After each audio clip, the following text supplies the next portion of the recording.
boop, beep boop. Hi, I'm Terrence, and you're watching A Maker Dad.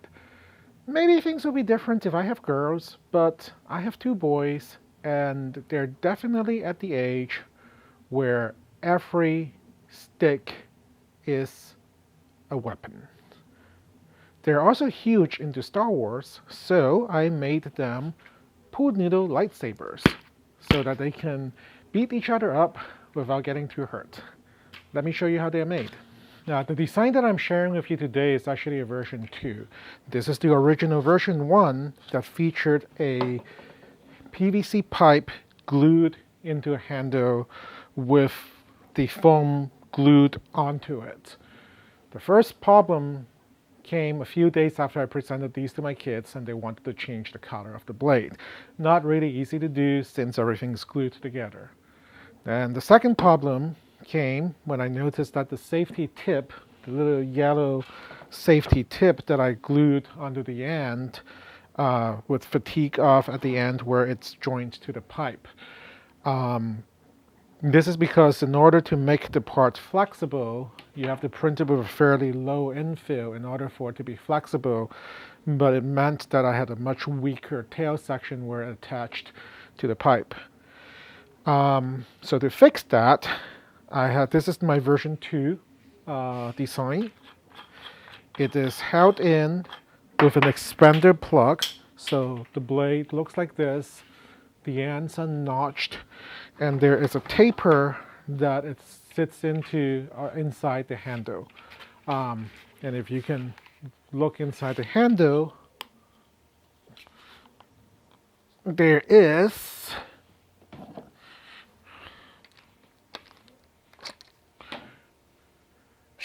a plug that, when inserted into the pipe, causes it to expand out and engage the reverse taper that's on the inside of the handle to lock the blade in place. It allows for us to interchange blades between lightsaber handles while securely fastening everything in place.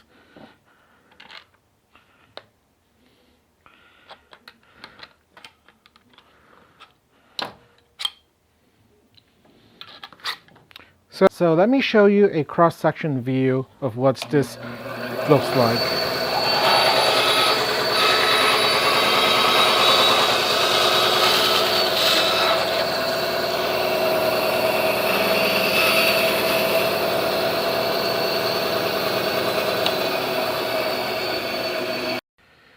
So a flexible object, the flexibility really comes from the infill of the object. And you can see here where the part is glued to the PVC, I have basically a solid infill. So this is solid TPE. It's a very, very rigid section as a result of that, and it's not likely to break or bend or flex or break apart here. But in the tip, I have a very sparse infill, and that's what's allowing this section to flex and bend to act as a safety tip if you were to stab someone with this. Of course, the foam also offer additional protection, but if the foam were to be degraded, you're still not exposing a sharp PVC pipe edge here. And I will go ahead and show you how this is set up in Prusa Slicer. Okay, so we have the part here in Prusa Slicer, and I have my regular settings, 0.2 millimeter layer height, 10% gyroid infill. If I were to slice this now, this is what I get, right? I have a very flexible part with a gyroid infill here, but the problem occurs when I get up here to the top. It's still a gyroid infill, and this is where my weak point was, and this is where the part failed. So what I'm going to do is I am going to insert what is called a modifier. And to do that, I click on here, I say add modifier, cylinder, and I drag the cylinder over here, resize it to roughly right there. So now what I'm going to do is in my print settings, I am going to set my infill to rectilinear, and let's do 80%. So this is basically going to be a solid block. But in my generic cylinder over here, I'm going to change my infill, and I'm going to change my infill density here back to 10% gyroid. So watch what happens now. So now when I slice it, the part below where the modifier was is 10% gyroid infill, which makes it nice and soft. But up high, you can see that it's basically 80% or almost solid infill up high. So what that results in is, just like the part that I sliced open for you on the bandsaw, a solid block up top, but a flexible tip at the very bottom. This is the expander plug. Its job is to expand the pipe out like this so that these four sides will engage the reverse taper on the inside of the lightsaber handle. The part is printed with a nut captured inside. That's what's allowing this bolt to be screwed in from the back. I talked about pausing prints and embedding hardware in another video. I will link to that video below in the description.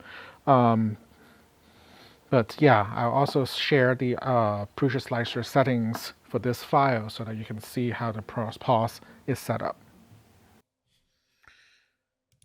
The fixture block and the lightsaber files are pretty straightforward. I will provide the Prusa Slicer files with everything pre-configured. All you have to do is hit slice now, and it will generate the G-code for you. And here is the Vader lightsaber file. I will let my kids provide the background music for the 3D print. Dun, dun, dun, dun, dun, dun, dun, dun, dun, dun, dun, dun, dun,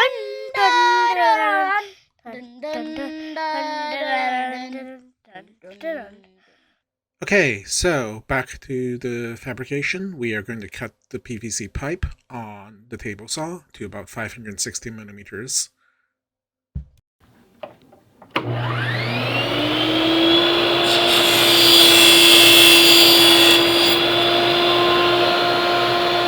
Okay, so we've got the pipe cut. This is the factory edge. This is the edge that was cut at Home Depot. It's a little bit cleaner. This is the edge that I just cut on the table saw.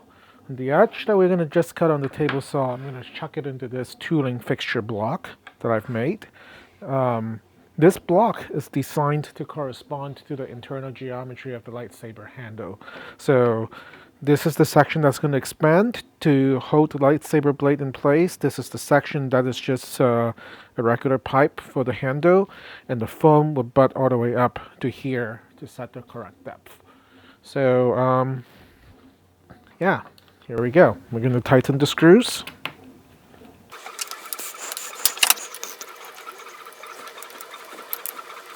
Okay, so now that the pipe is in the block, we're going to take a 6mm or 1/4 inch drill bit, and we're going to drill one hole this way and one hole this way. Okay, so here we go.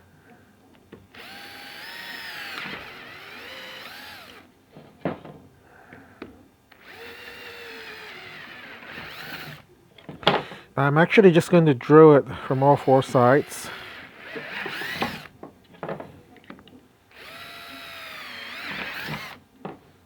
Okay, and without taking it out, we are now going to bandsaw the slots.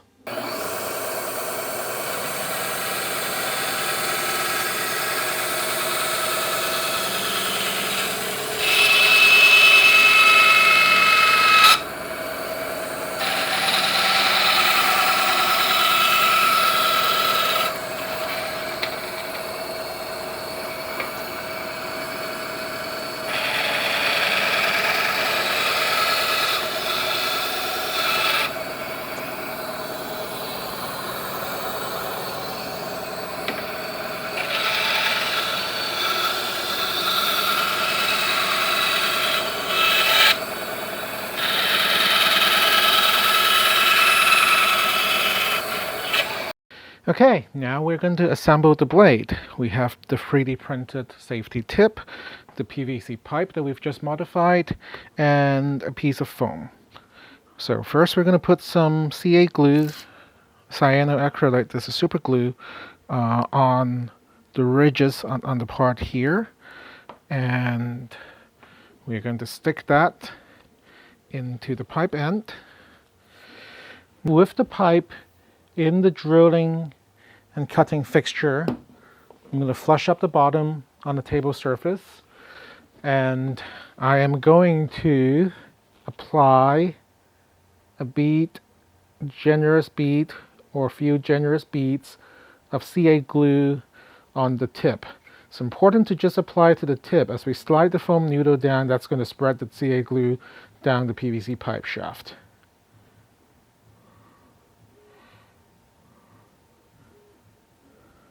Okay, and we're going to take our pool noodle, insert it, and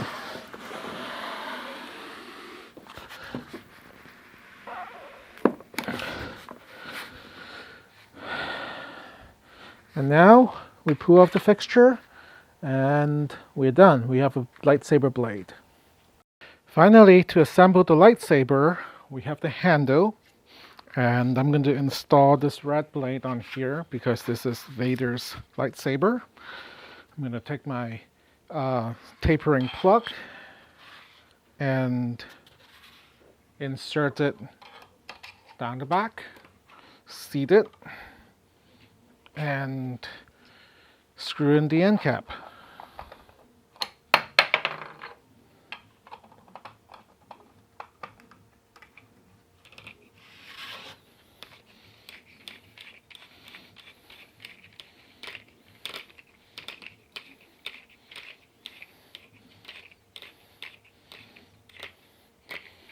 And now we have our assembled foam noodle lightsaber. I want to point something out in the CAD.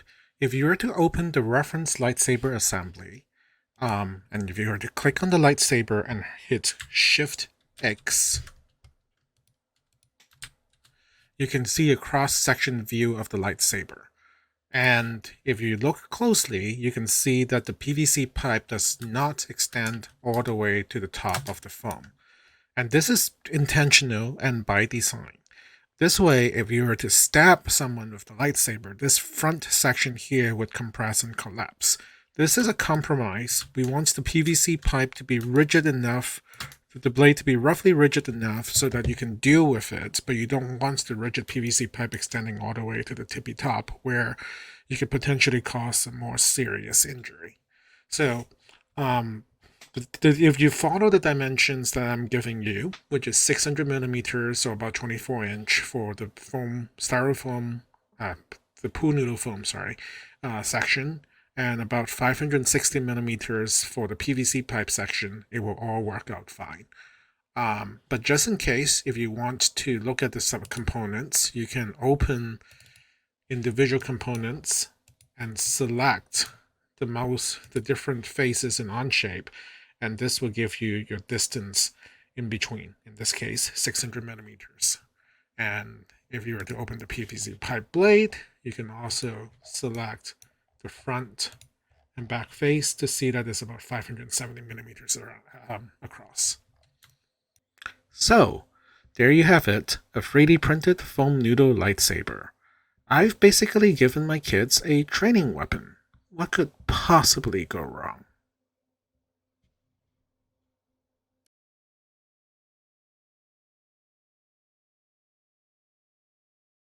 Alright, so here's the deal. My wife would like me to put these files on Etsy and sell them as digital downloads. I could do that, but I'd rather reach a wider audience, and putting the files behind paywall isn't conducive to that goal. So, if you enjoy the content of the video, please consider liking the video, subscribing to the channel, ringing the bell, and telling your friends about it. Please help me get the word out so that hopefully one day I can get monetized by YouTube, and that will help defray some of the R&D cost that goes into producing these videos. That's it for this video. I want to thank you for watching and have a good day. Bye-bye. I'll see you next time.